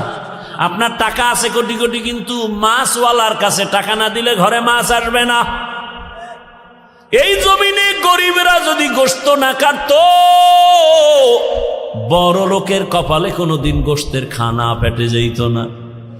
নদীর মধ্যে গরিবেরা গিয়া কি পরিমাণ কষ্ট করে মাছ ধরে, ওই গরিব যদি আমাকে মাছ এনে না দিত, তো আমার কপালে মাছ আসতো না। আল্লাহ তাআলা দুর্বল বানায় রাখছেন। এবার সাহায্য চাবো, এটাই ফাইনাল। তবে কার কাছে সাহায্য চাবো বুঝেননি? কার কাছে চাবো? সবাই বলবে আল্লাহর কাছে। এর মিথ্যা কথা বলেন বসে বসে। আল্লাহর কাছে সাহায্য চাইতেই হবে। যদি আপনার 100 বিশ্বাস আর বাস্তবায়ন করতেন, এ জমিনে কোনো NGO সুদখোর কোনো কারবারি থাকতো না। 30-40 বছর আগে জমিন থেকে সব NGO দূর হতো, সুদের কারবার চলতো না। বরং এমন জমানায় আমরা আসছি, যতই বয়ান করি ঘরে ঘরে সুদ, সুদ না হইলে তার চায়ের দোকানও চলে না। এলাকার কোন গরিব বড় লোকের কাছে গিয়ে খায়, জনাব আমারে 5000 টাকা ধার দেন, সামনে ঈদ আসছে, বাচ্চাদের কাপড় কিনবো। বড় লোক কয় নাই নাই নাই নাই নাই। কানে কানে গিয়ে কয় সুদে দিবেননি? কয় 1 লাখের বেশি লাগলেও দিব। আছে না নাই? 5000 টাকা ধার দেয় না, সুদের টাকা লাগাইতে হাজারো লাখো টাকা দিতে চায়। কোন জমানায় আসি, বাঁচতে চাইলেও পারিনি। এবার ভালো করে বুঝেন, বিবেক দিয়ে একটু সমাধান করেন। সাহায্য চাওয়ার জন্য এমন একজনকে নির্বাচন করবেন যার কাছে 3টা দুর্বলতা নাই। তার কাছে চাইবেন, কসম আল্লাহর, চাওয়া মাত্রই পাবেন। তবে 3 দুর্বলতা তার মধ্যে থাকলে পাবেন না, আর না থাকলে চাইলেই পাবেন। 1 নাম্বার দুর্বলতা, যার স্বার্থ নাই। 2 নাম্বার দুর্বলতা, যার পিছনে টান নাই। 3 নাম্বার দুর্বলতা, যার অভাব নাই। এবার খেয়াল করেন, এই 3টা দুর্বলতা নাই এমন কোন মানুষ আসেনি? ভালো করে খেয়াল করেন, দুনিয়াতে একজন মানুষও পাবেন না যার পেছনে টান নাই। আমি যতই আগাইতে চাই, আমার বউ কয়ে দাও, স্ত্রী কয়ে দাও, মাইয়া বলা কয়ে দাও, মায়ে কয়ে দাও, বাবায় কয়ে দাও, যত সামনে আগাতে চাই পিছনে টানে। বুঝেননি কথা? ভাইরা আমার, তাহলে দুনিয়াতে এমন একজন মানুষ নেই যার পেছনে টান নাই। দুই নাম্বার দুর্বলতা, যার কোনো অভাব নাই। দুনিয়াতে এমন একজন মানুষের ঠিকানা দেন যার অভাব নাই। একজনে কামগো পীর সাহেবদের কোনো অভাব নেই। দুনিয়াতে কে অভাবী না? যার যত টাকা তার অভাব তত বড়। রিক্সা ড্রাইভারের 100 টাকায় অভাব শেষ, লক্ষ টাকার মালিকের লাখ টাকায় অভাব শেষ হয় না। এক কথায় দুনিয়াতে এমন একটা মানুষ নাই যার অভাব নাই। দুনিয়াতে এমন একজন মানুষ নাই যার পেছনে টান নাই। কয় দুর্বলতা গেল? ঘুমাইতেছেন না? আর একটা আছে যার স্বার্থ নেই। দুনিয়াতে এমন একজন লোক বের করেন যার স্বার্থ নাই। বের করতে পারবেন? আমি 2 জন পাইছিলাম, কিন্তু সন্দেহ ঢুকে গেছে। 2 জন পেয়েছিলাম, এক আমার মা আর বাবা। এদের স্বার্থ নাই, কিন্তু সোনার বাংলায় তাকায় দেখলাম স্বার্থের আঘাতে মা বাবা সন্তানের জবাই করেছে। স্বার্থের আঘাতে সন্তান মা বাবাকে জবাই করে। এই অল্প বয়সে সোনার বাংলায় কি না দেখলাম।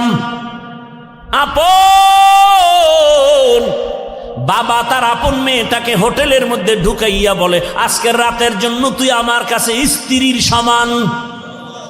আরো জোরে বলো। এই জন্যই তো বলেছি, আল্লাহর কসম,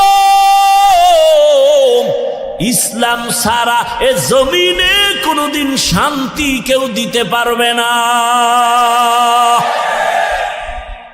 চাপাবাজি করতে পারবে মরণ পর্যন্ত। শান্তির ঠিকানার নাম ইসলাম। ইসলাম ছাড়া কোনোদিন এ জমিনে শান্তি আসবে না। চাপাবাজি চলবে, শুধু চাপাবাজি। ভালো করে বুঝো, স্বার্থ ছাড়া কোনো মানুষের জমিনে নাই। স্বার্থের আঘাতে স্ত্রী স্বামীকে জবাই করে, স্বামী স্ত্রীকে জবাই করে, ভাই ভাইকে জবাই করে স্বার্থের আঘাতে। আমি কি বানায় বলতেছি বাবা? অহরহ দুর্ঘটনা ঘটে। এইবার হিসাব শেষ, গোড়ায় হিসাব করে দেখবেন একজন পাওয়া যায় যার পেছনে টান নাই, অভাব নাই, স্বার্থ নাই। তিনি কে? তিনি কে? ইয়া আইয়ুহান নাস আনতুমুল ফুকারাউ ইলাল্লাহ ওয়াল্লাহু হুয়াল গানিয়্যুল হামিদ।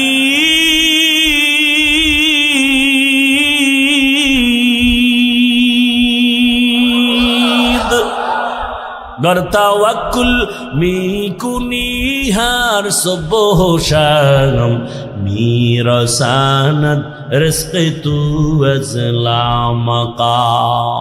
স্বার্থ নাই। আল্লাহ কয়, দুনিয়ার মানুষ তোরা সবাই ফকির, আমি আল্লাহ একা ধনী। তবে আমি শুধু ধনী না, আমি প্রশংসিত ধনী। দুনিয়ার ধনীদের বদনাম আছে না নাই? 5 টাকা দিয়া 50 টাকার এহসান জিতায়, খোটা দেয়, খোটা। অমুকে তা আমার টাকায় চলে। আল্লাহ কয়, আমি এহসান করি, কিন্তু এর বিষয়ে কোনো খোটা দেই না।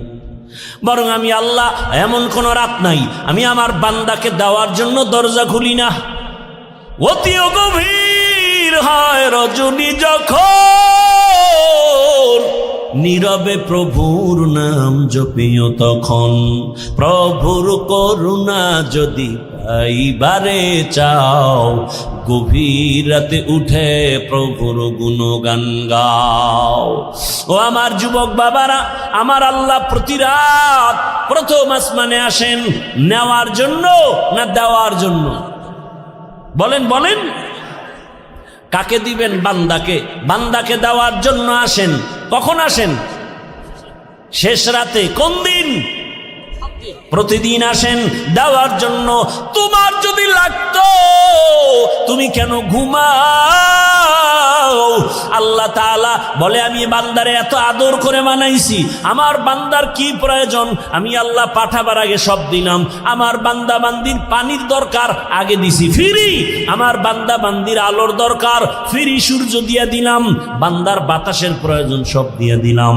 আবারও প্রতি রাতে আমি আসি, আলা মিন মুস্তাগফিরিন ফাগফির লা, আলা মিন মুস্তারজিকিন ফারজুকা। রে রাতে কে গুনাহ করছো ক্ষমা চা গোপনে গোপনে, কারণ আসমান নীরব, জমিন নীরব, গাছের পাখিরাও ঘুমায়, নদীর মাছও ঘুমায়, ঘরের তোর মা বোন সবাই ঘুমায়। এখন রাস্তা ক্লিয়ার, কেউ শুনবে না, গোপনে সুন্দর করে ওযু বানাইয়া যায় নামাজ বিছাইয়া কলিজা ভরে যদি ডাক দাও ইয়া আল্লাহ,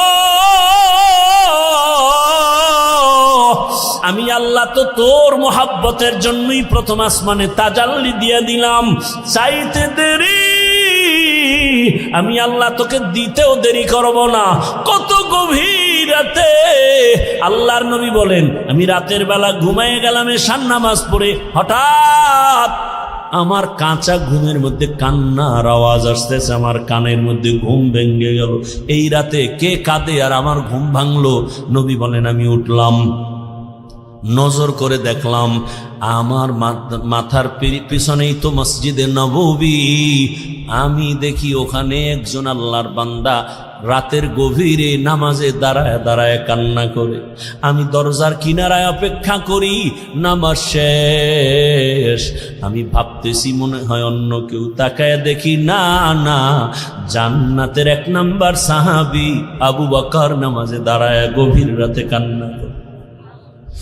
আমি আবু বকরকে দেখলাম, আবু বকর আমারে দেইখা চমকি উঠলেন, ইয়া রাসূলুল্লাহ এ গভীর রাত আপনি কি ঘুমান নাই? বলে তোমার কান্নায় ঘুম ভেঙে গেল। ও আবু বকর তুমি কাঁদলা কেন? আবু বকর বলেন ইয়া রাসূলুল্লাহ মালিকের আদালতে কেমনে দাঁড়ায়া হিসাব দিব সেই ভয়ে কান্না করতেছিলাম। আমার আল্লাহর আদালতে কেমনে দাঁড়াবো? নবী বলেন কেন? আপনার তো জান্নাতের টিকিট রেডি, 10 জনার প্রথম আপনি। আবু বকর বলেন ইয়া রাসূলুল্লাহ আরে আমি আবু বকরের থেকে টিকিটের পাওয়ার তো নবীদেরটার বেশি, কিন্তু আপনিই তো বয়ান করেছেন হাসরের ময়দানটা ভয়ঙ্কর হবে, জমিনটা পুরা জমিন হবে হাসরের মাঠ, সূর্যটা নিচে চলে আসবে, সূর্যের গরম মাটির জমিন তামা হয়ে যাবে, ওদিকে জাহান্নামের চিৎকারের আওয়াজ, জাহান্নাম চিল্লায় বলবে হে মালিক বেনামাজি গুলো কই, গুনাহগার গুলো আমার পেটের মধ্যে দাও, আমার পেটের মধ্যে ক্ষুধা। নবী আপনিই তো ভয়ঙ্কর হালাতের কথা বলছেন, জাহান্নামের চিৎকারে হাসরের ময়দানটা থরথর করে কেঁপে উঠবে। এমনকি আমার আল্লাহ রাগ হয়ে আওয়াজ দিবেন লিমানিল মুলকুল ইয়াউম লিল্লাহিল ওয়াহিদিল কাহ্হার। এত কঠিন আওয়াজ হবে, হাসরের ময়দানটা থরথর করে কাঁপতে থাকবে। ও নবী আপনিই বয়ান করেছেন এত কঠিন হালাত, নারী আর পুরুষ সব উলঙ্গ দাঁড়াবে হাসরের মাঠে। আম্মা জান আয়েশা বলেন নবী মানুষ কি লজ্জা পাবে না? কয় ওরে আয়েশা জানো না এমন ভয়ঙ্কর হালাত হবে একজনের দিকে আর একজন তাকাবারও হুঁশ হবে না। এমন কঠিন অবস্থায় আল্লাহর নবীরা পর্যন্ত কান্না শুরু করবেন। আদম নবী কান্না করবেন, ঈসা নবী কান্না করবেন, ইব্রাহিম নবীর কান্না, মুসা নবীর কান্না, দাউদ পয়গম্বরের কান্না, নূহ পয়গম্বরের কান্না চলবে। নিজের উপায় নাই, কি উপায় হবে সেই চিন্তা, উম্মতের চিন্তা নাই। ইয়া রাসূলুল্লাহ এক পর্যায়ে আল্লাহ আবার একটা কঠিন আওয়াজ দিবেন, ওয়ামতাজুল ইয়াউমা আইয়ুহাল মুজরিমুন। আল্লাহ একটা গায়বী আওয়াজ দিয়ে বলবেন, ও গুনাহগারেরা, ও বেনামাজিরা, ও বেপরদাওয়ালারা, যারা কোরআন হাদিস মানো নাই, আলেম ওলামা মানো নাই, নবী রাসূল মানো নাই, আজকে আমার নেককারদের থেকে তোরা আলাদা হইয়া যা, নেককারদের থেকে আলাদা হ। গুনাহগারেরা ভয়ে আলাদা হবে না। আল্লাহ বলবে, আমি কুদরতি ভাবে বাছুনি দিব, বাঁচতে গিয়া যখন ধরে ফেলবো, ওই গুনাহগারগুলো বাতাসের মতো উড়িয়া উড়িয়া জাহান্নামের রাস্তায় পড়বে। আর আল্লাহ বলবেন, ও আমার নেকামুলওয়ালা, ও পর্দাওয়ালা নামাজি, সূর্যের গরম মাথায় লাগাইস না, আরশে আজিমের নিচে গিয়ে অপেক্ষা কর, রহমতের নবীর সাথে তোমরা সব জান্নাতে যাইবা। আর যারা গুনাহগার বেনামাজি, এদেরকে জাহান্নামের পথে দাঁড় করাইয়া আল্লাহ বলবে, ও ফেরেশতারা, লাইনে দাঁড় করাও, আর আমি বাম হাতে আমলনামা দিব। ও রহমতের নবী, আল্লাহ যদি আমি আবু বকরকে ডাইকা বলে, আবু বকর আমার জান্নাত পাইয়া কি নিয়ে আসছো বলো, আমি যদি বলি আল্লাহ তোমার জান্নাতের মোহাব্বতে তোমাকে পাওয়ার জন্য নামাজ রোজা তেলাওয়াত জিকির নিয়ে আসছি, আল্লাহ যদি বলে আবু বকর আমি যেইভাবে নামাজ চাইছি ওইভাবে হক আদায় করে নামাজ আদায় করো নাই, আমি যেইভাবে রোজা চাইছি ওইভাবে হক আদায় করে তুমি রোজা আদায় করো নাই, তোমার আমল আমার কাছে পছন্দ হয় নাই, সাথে সাথে আমার উপরে জাহান্নামের অর্ডার জারি হয়ে যাবে। ওই সময় আমি আবু বকরের কি উপায় হবে? চোখের পানি ছেড়ে কান্না করি, ও পয়গম্বর দোয়া করবেন আল্লাহর আদালতে যেন নাজাতের রাস্তা খুলিয়া যায়। ও আমার যুবক বাবারা, বৃদ্ধ বাবাজিরা, পর্দার আড়ালের মা বোনেরা, আমি যে এত কষ্ট করে আপনাদের যত বয়ান শুনাইছি, আমি একবারও কিন্তু বলি নাই মাদ্রাসায় আসো, স্কুল ছেড়ে দাও, কলেজ ছেড়ে দাও, না, বরং তুমি কলেজে পড়ো, স্কুলে পড়ো, দাবি নাই। তুমি ডাক্তার হও, ইঞ্জিনিয়ার হও, প্রফেসর হও, এসপি হও, ডিসি হও, এমপি মন্ত্রী যাই হও না কেন, অনুরোধ করি বাবা, তোমার মতো কত যুবক স্কুল কলেজে পড়িয়াও নামাজ ছাড়ে না, দাড়ি কাটে না। নিজের বিবেকটাকে জিজ্ঞাসা করো, তোমার কপাল কেন খারাপ, তুমি পারো না কেন? তোমার মতো কত যুবক রাস্তায় গাড়ি চালায়, 5 বেলার নামাজ পড়ে নাই, বলো তুমি কেন পারবা না? তোমার মতো যুবক র্যাব, আর্মি, পুলিশ, বিডিআরের চাকরি করে নামাজ পড়ে, তুমি কেন পারো না? তোমার মতো যুবক তাকায় দেখো, নদীর মধ্যে মাছ ধরে নামাজ পড়ে, কৃষি কাজ করে নামাজ পড়ে, নিজেকে জিজ্ঞাসা করো তোমার কপালে কার বরদোয়া লাগছে, মা বাবার নাকি শিক্ষকের নাকি উলামায়ে কেরামের? না হয় তোমার মতো যুবক যদি দুনিয়ার সব লাইনে চাকরি করে, ব্যবসা করে, নামাজ পড়ে, তুমি পারো না কেন? ও পর্দার আড়ালের আম্মা জানেরা, আপনার মতো কত মা এই এলাকায় এখনো খুঁজলে পাওয়া যায়, বেপর্দায় চলে না, নামাজ ছাড়ে না, মোবাইলে সময় নষ্ট করে না। ও আম্মা জানেরা, বোনেরা, মনটা কি চায় না একজন আদর্শমান ডাক্তারের মা হয়ে যাবেন? আপনার সন্তানের ব্যবহারে শিক্ষকরাও দোয়া করবে, আপনার সন্তানের আচরণে আলেম ওলামাও দোয়া করবে, আপনার সন্তান ডাক্তারি করবে, নামাজ পড়বে, কোরআন তেলাওয়াত করে আপনাদের জন্য দোয়া করবে। এরে আম্মা জান, যদি এমন চান আপনাকে আদর্শবান হতে হবে, আর জমিনে রহমতের নবীর আদর্শ থেকে সুন্দর আদর্শ আর নাই। ও আল্লাহর বান্দারা, ও আমার যুবক বাবারা, মা বোনেরা, বৃদ্ধ বাবাজিরা, তওবার দরজা খোলা, আল্লাহর কাছে তওবা করেন, সাহায্য চান, নামাজের মাধ্যমে, ধৈর্যের মাধ্যমে আল্লাহকে মনে মনে ডাক দেন। ও যুবক বাবা, জীবনে তো দাড়ি কম কাটো নাই, বেপরদায় কম চলো নাই, এখনো কি তোমার মনের শখ মিটে নাই রে বাবা? কয়দিন আর হায়াত পাইবা জানা নাই, আর কবে গুনাহ থেকে তওবা করবা জানা নাই। অন্তর যদি ভালো হয়, যদি তওবার নিয়ত থাকে, মনে মনে আমার আল্লাহকে ডাকো আর বলো, হে আল্লাহ, জীবনে কত হাতের দ্বারা গুনাহ করলাম, জবানের দ্বারা গুনাহ করেছি, চোখের দ্বারা গুনাহ করেছি।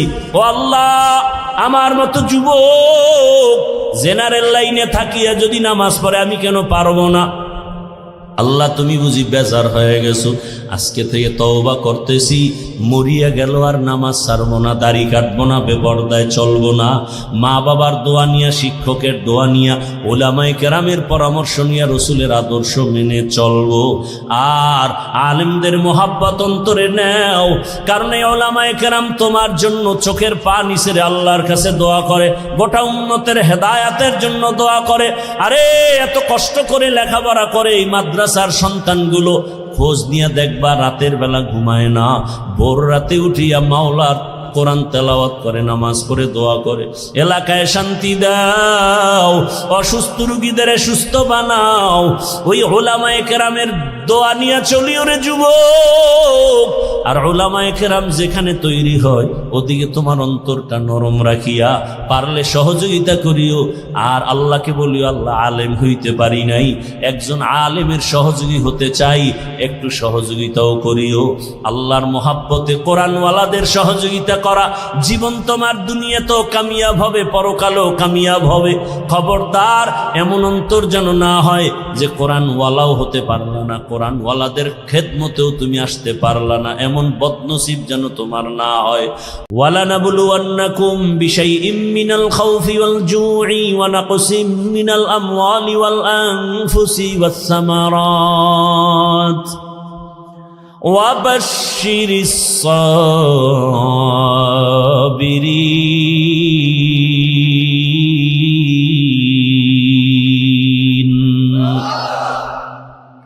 আল্লাহ পাঁচটা জিনিসের দ্বারা পরীক্ষা নিয়া যাকে বেশি মহব্বত করবেন তার পরীক্ষা বেশি কঠিন হবে। আল্লাহ বেশি মহব্বত করেন ঈমানওয়ালাদের, মানুষের মধ্যে যারা ঈমানওয়ালা। আবার ঈমানওয়ালাদের ভেতর আল্লাহ তাদেরকে বেশি মহব্বত করেন যারা ঈমানের সাথে আমল করে। আবার ঈমান ও আমলওয়ালাদের মধ্যে আল্লাহর কাছে আরো বেশি প্রিয় তারা যারা আমল আর ঈমানের মধ্যে তাকওয়া আছে, তাকওয়া, শিরিকের কোনো গন্ধ নাই। গোটা দুনিয়ার ভিতরে তাকওয়ার মানদণ্ডে শ্রেষ্ঠ আল্লাহর প্রিয় মহব্বতের যারা, তারা হলেন আম্বিয়ায়ে কেরাম। আর সব নবী রসুলের মধ্যে শ্রেষ্ঠ রহমাতুল্লিল আলামিন। আর উম্মতের মধ্যে আমরা আখিরি নবীর উম্মত আল্লাহর কাছে বড় প্রিয়। আল্লাহ তাআলা বলেন, আমি পরীক্ষা নিব মুসিবতের দ্বারা। আর এই পরীক্ষায় যদি পাশ করতে চাও, এক পুঁজি লাগবে, যেই পুঁজি না থাকলে পাশ করা যাবে না। ওই পুঁজির নাম হলো ধৈর্য। যাদের ধৈর্য নাই তারা কোনোদিন কামিয়াব হতে পারবে না। এই ধৈর্য আবার তিন প্রকার: ইবাদতের বেলায় ধৈর্য, মুসিবতের বেলায় ধৈর্য, গুনাহের বেলায় ধৈর্য। আপনার যদি ধৈর্য না থাকে, এই প্যান্ডেলে মোনাজাত পর্যন্ত থাকা আপনার জন্য সম্ভব হবে না। যাদের ধৈর্য আছে তারাই থাকবেন। ধৈর্য যদি থাকে সে বয়ান শুনতে পারে, ধৈর্য না থাকলে পারে না।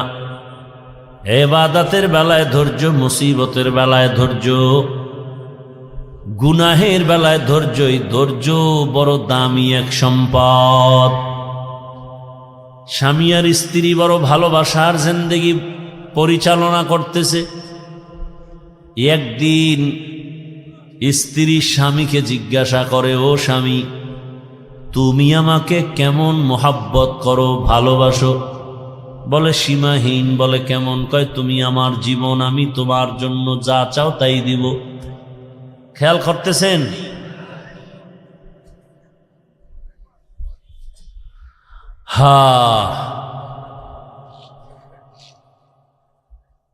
স্ত্রী বলে যা চাইব তাই দিবা?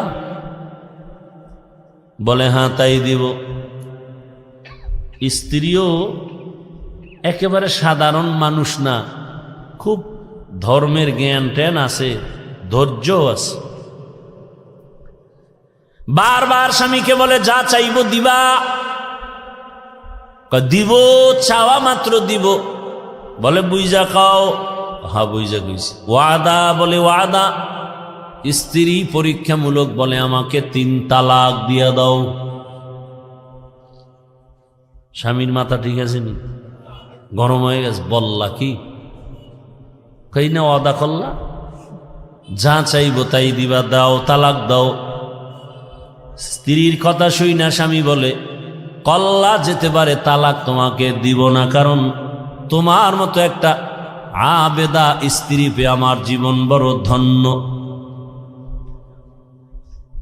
দুইজনের মধ্যে একটু বাক বিতণ্ডার সমাধানের জন্য জামানার নবীর দরবারে রওয়ানা।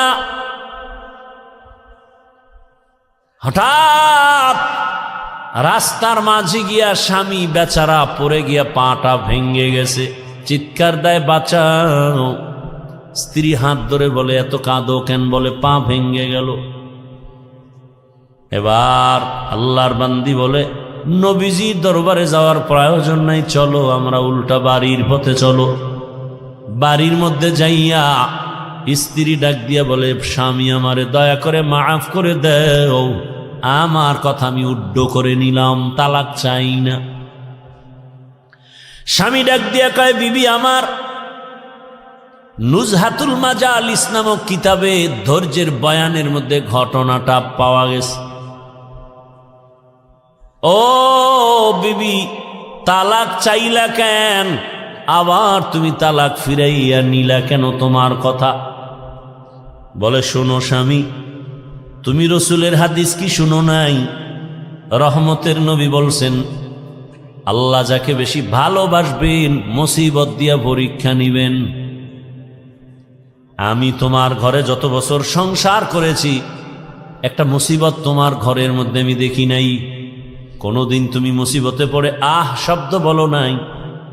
আমি বুঝলাম যেখানে মুসিবত নেই সেখানে রহমত নাই, যেখানে রহমত নাই সেখানে আমিও থাকতে চাই না, তালাক চেয়েছ।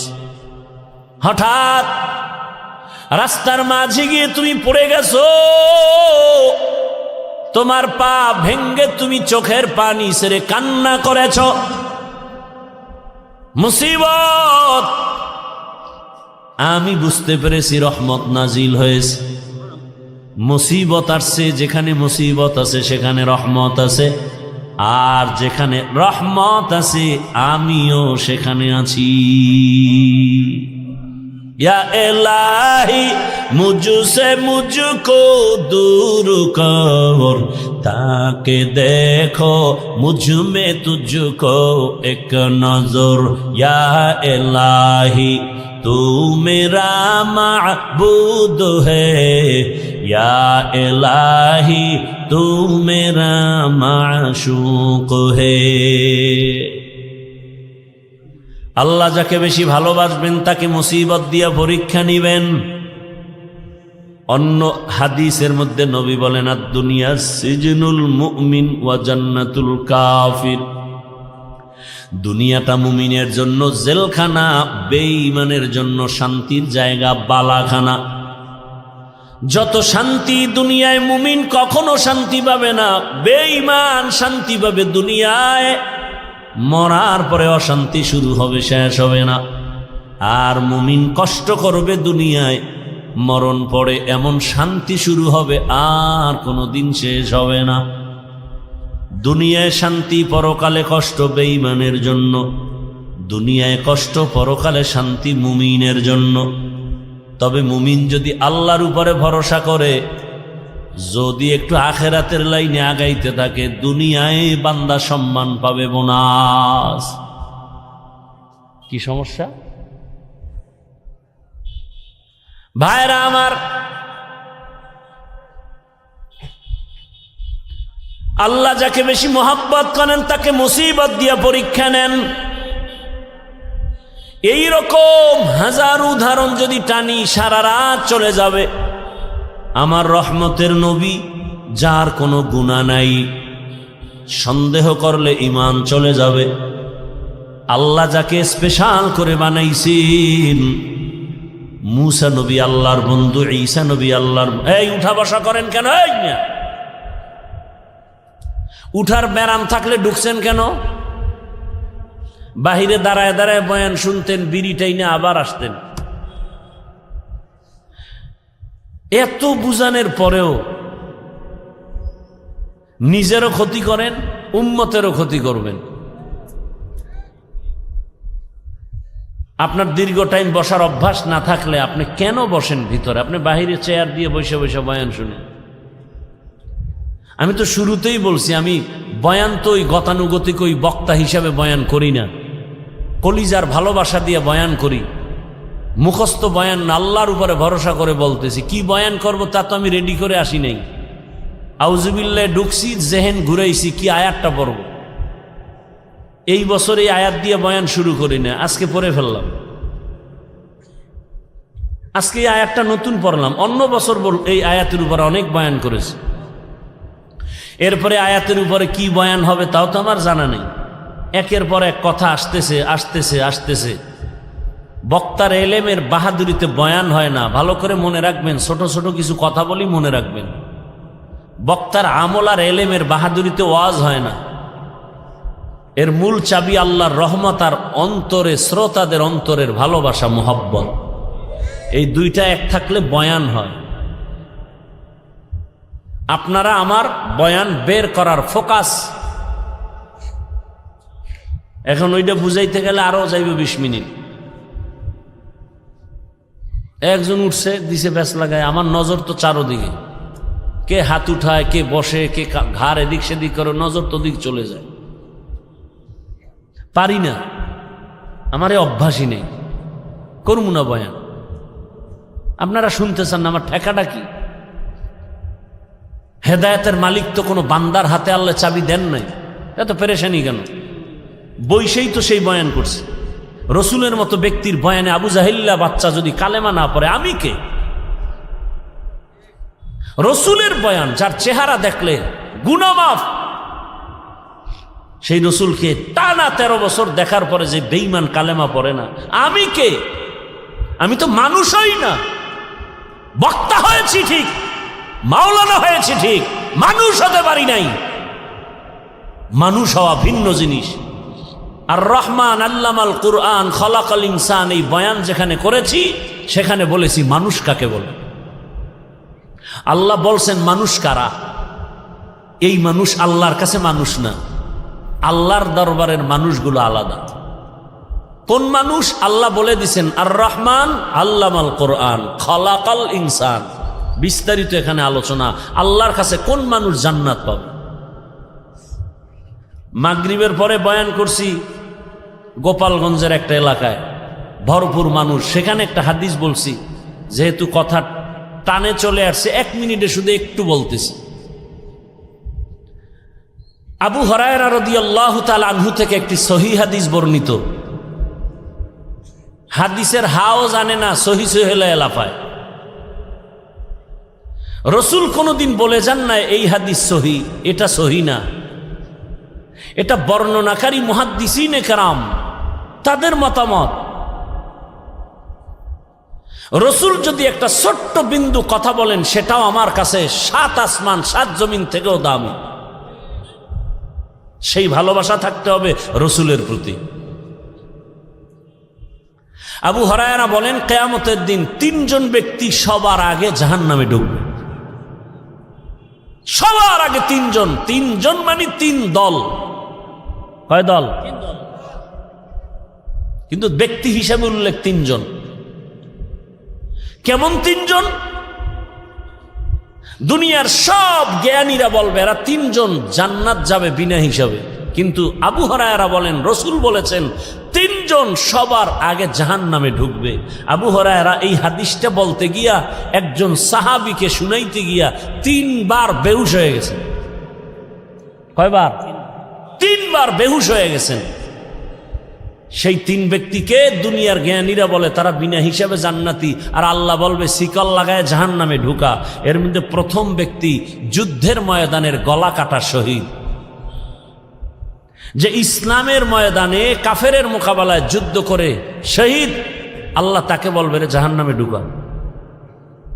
দ্বিতীয় আমার মতো মাওলানা, আল্লাহ বলবে এই মাওলানা দিকে। দুনিয়ার মানুষ তোর বয়ান শুনছে, তোরে এলেম দিছিলাম, কি করছো? আল্লাহ যে ওয়াজ করছি, দাওয়াত দিছি। মানুষ তো তাই জানে, আমি তো ভিতরেরটা জানি। মানুষ তো তোর উপরেরটা জানে, আমি তো ভেতরেরটা জানি। তোরে আল্লামা না লেখলে মনে কষ্ট পাইতি, কেউ জানতো না, আমি জানি। কি এই রোগ নাই? নামটা কেন নিচে হয়েছে? এই রোগ আছে। নাম কেন ছোট হলো, বড় হলো না?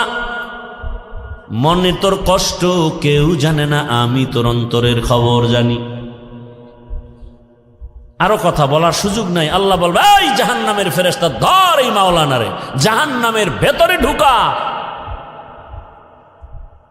শহীদেরও জাহান্নামে, মাওলানাও জাহান্নামে।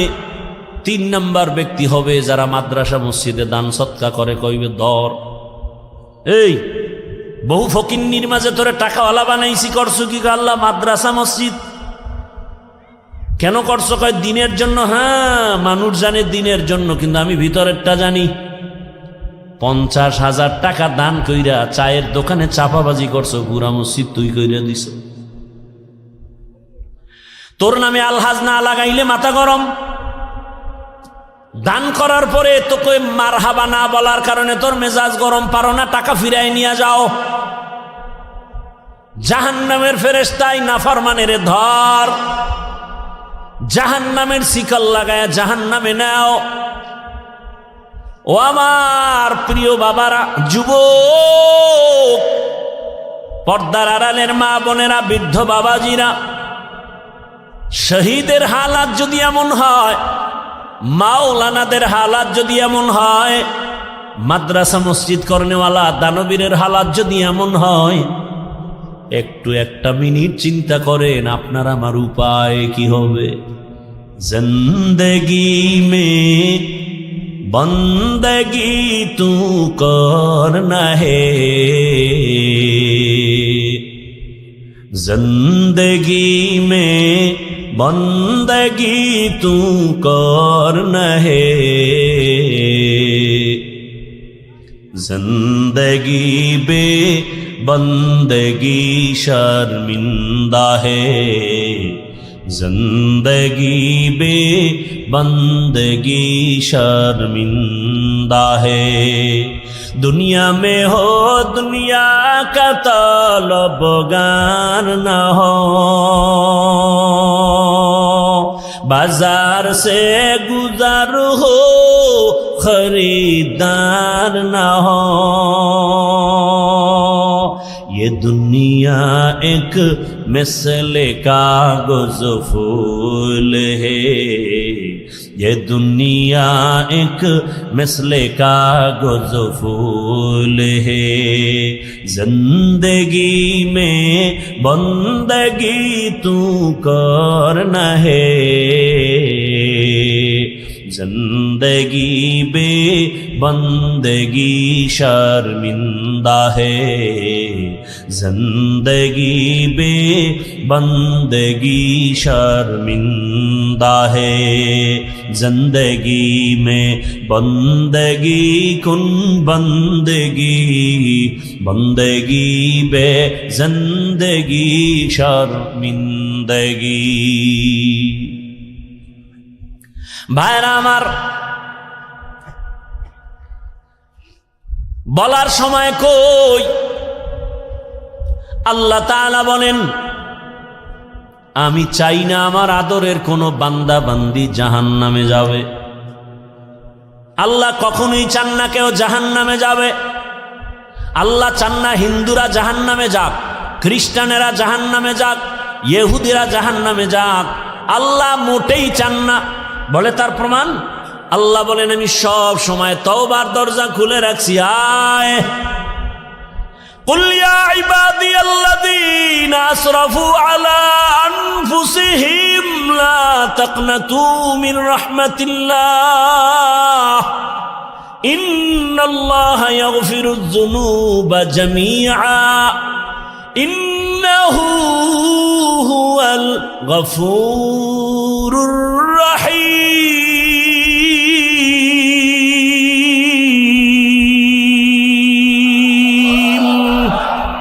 कर तवक्कुल मी कुनी हर सुबह शाम मेरा साना रिज़्क़ तू अज़ला मकाम जुज़्बा हक़ छी जे मखाअज इंसुजा फज़ले उआ मस्ते दर जुमला जहा।